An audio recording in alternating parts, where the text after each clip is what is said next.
السلام عليكم ورحمة الله. رجعنا لكم بوصفة بسكوت العيد يا جماعة. بصوا الموضوع عامل ازاي، خفيف جدا وبسيط جدا، وبصوا من جوه هش جدا وحاجة بسم الله ما شاء الله. وادي دايب دوب اهو. بصوا يا جماعة الموضوع عامل ازاي، دايب خالص وهش جدا وبدون اي حاجة تتعب معدتنا.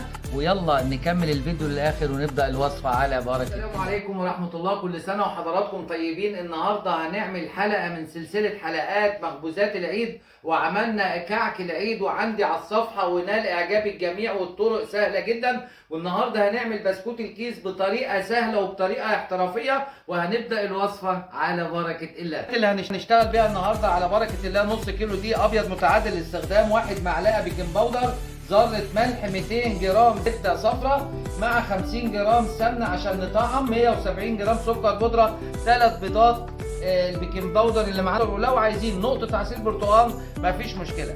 أول حاجة يا حضرات هننزل بيها السمنة بتاعتنا، سكر البودرة هنديهم 4-5 دقايق ضرب لحد ما ينعم معانا، وهننزل بالبيض. الزبدة بتاعتنا بتضرب والسكر، وادي الفانيليا اهو يا حضرات مع البيض اهو، 2 باكو فانيليا مع البيض.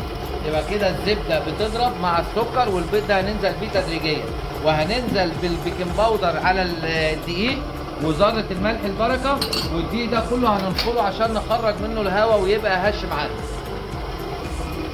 مرحله نخل الدقيق ده مهم جدا يا حضرات. وكده نخلنا الدقيق اهوت، عشان الدقيق بيبقى متخزن مكتوم فوق بعضه، فلازم بننخله عشان ندخل فيه الهواء عشان يهش معانا البسكوت. هننزل بقى بالبيض واحده واحده، ونزلنا ببيضه واحده اهو، وهيضرب معانا ويلم، وهننزل بالثانيه والثالثه مع حضراتكم.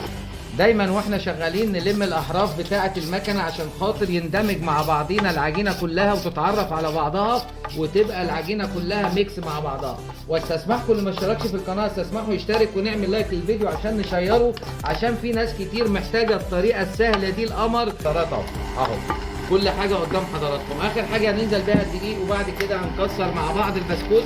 بصوا يا حضرات البلبله اللي انا شغال بيها اللي هي البلبله المشط، ولو ساده من تحت يبقى احسن، بس انا ما عنديش اللي ساده من تحت، عندي الاثنين مشرشرين، فهي دي البلبله اللي احنا هنشتغل بيها. الخليط ده يبقى كريمي كانه بتعملي كريمه زبده اهو. طب انا ما عنديش مكنه يا شيف، هنطر العجينه درجه حراره الغرفه، وهنشتغل على اكمل وجه، والدنيا هتبقى مظبوطه وزي الفل، وما نقلقش ولا اي حاجه. الرقم اللي انا عايزه هننزل بالدقيق كده واحده واحده، وبمجرد ما الدقيق يلم معانا خلاص هنرفع الموضوع خالص، الدقيق والبيكنج باودر والفانيليا، عشان خاطر كله يتجانس مع بعضيه.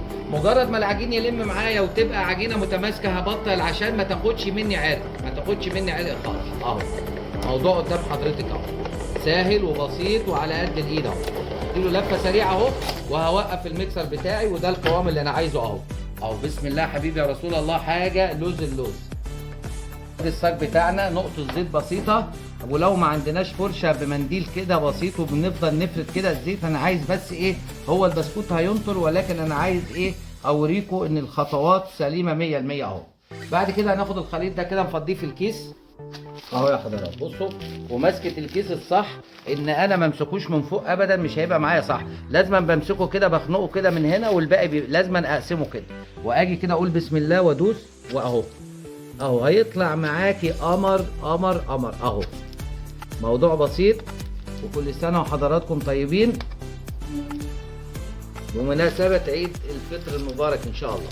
هنكسر مع بعض الكميه كلها.